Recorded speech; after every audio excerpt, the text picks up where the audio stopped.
Какво става, пичове? Добре дошли в новото видео. Гумите неочаквано дойдоха по-рано.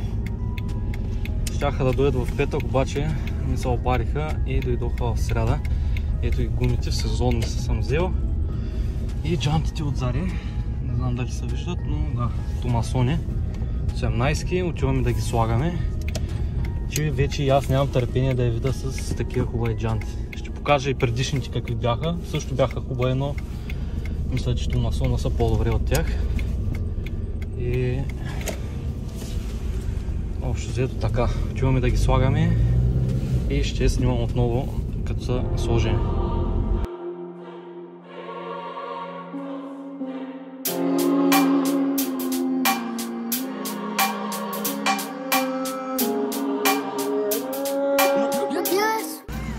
И здравейте хора, сложихме джантите.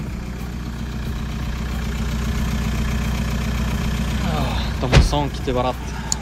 Това си е вече най-доброто. Томасонката пръска.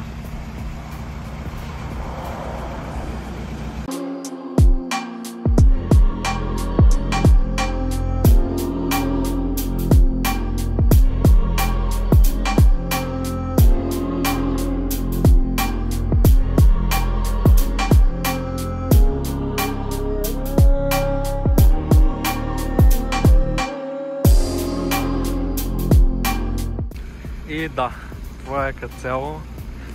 Вече сложихме гумите и всичко е шестакис. С новите гуми отпреди, отзад е слитни и тя ще се сменят по-натей. Но сега ще е така.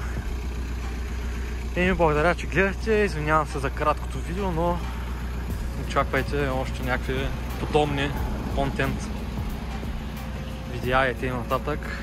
И да, чао-чао.